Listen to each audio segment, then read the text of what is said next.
Hi, I'm Steven. I'm Whitney. I'm Maggie. And you're watching Word of Mouth.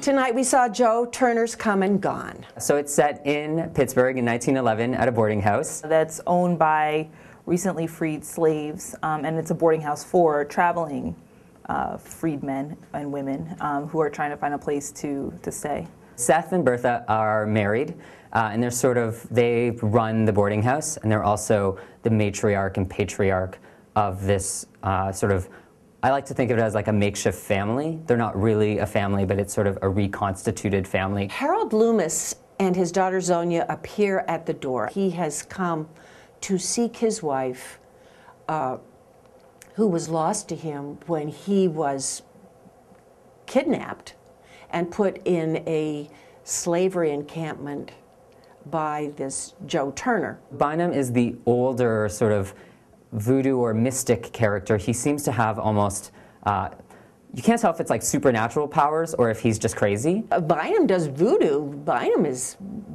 cool. People come to him when they want to be cured of things, when they have had issues with relationships or just issues of the heart, really. He is the heart of the play, to me.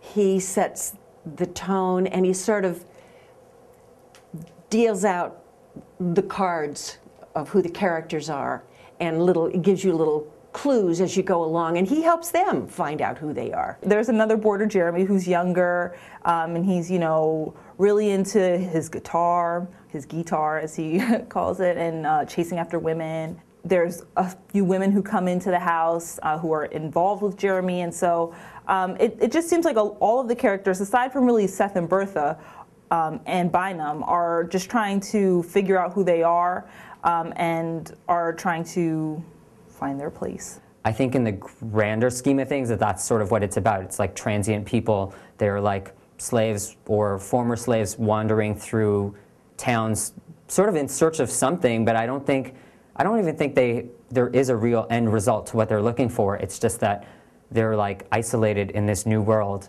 And so they're finding each other, but not really looking for each other. Chad L. Coleman plays Harold Loomis, and I think that is a very difficult part. I guess because the role was so restrained, it was sort of hard to get a sense of him at the beginning. It was all very, very quiet, but there was something just about his body language that seemed uncomfortable or going through shame or going through confusion. I thought he did a very heartfelt portrayal of this tormented man.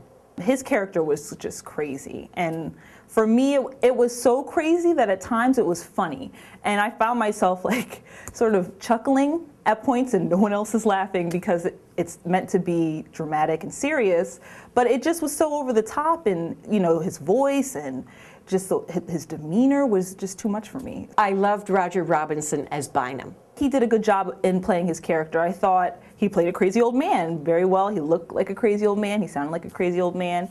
And I thought he did a good job. Seth is Ernie Hudson, and he was in Ghostbusters. He was one of the Ghostbusters, but he's not in this instance. I thought Ernie Hudson's performance was great. He was funny. He sort of like has there was like a dry thing about him, or he seemed to be like the straight guy.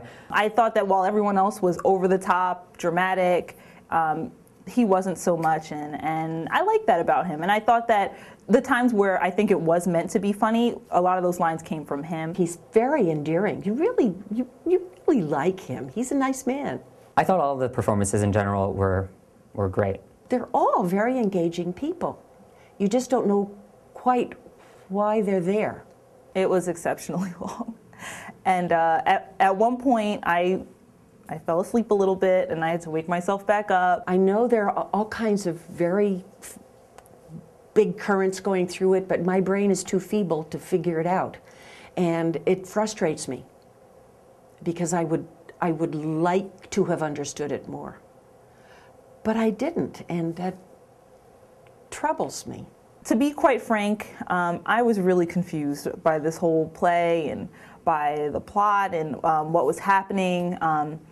At one point I thought, okay, well, maybe in 20 minutes I'll understand more, or maybe after intermission I'll understand more. And I just never had that moment where it all sort of clicked. It's engaging, it's very entertaining, and the people who are performing are excellent.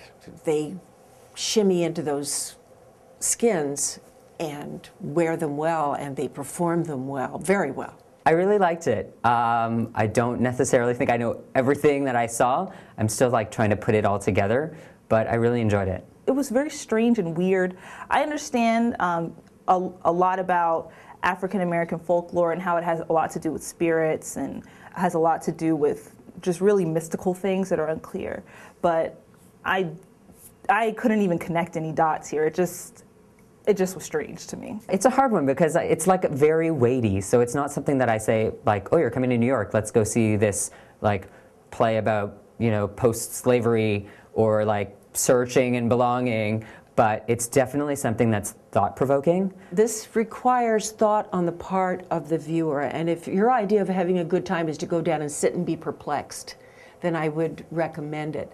If you want to just go see good performances, I would absolutely recommend it, but I don't know what the performances were about. And in that area, I can't recommend it. And I think it's too bad. Still don't really know exactly what I saw, or I can't really describe the storyline.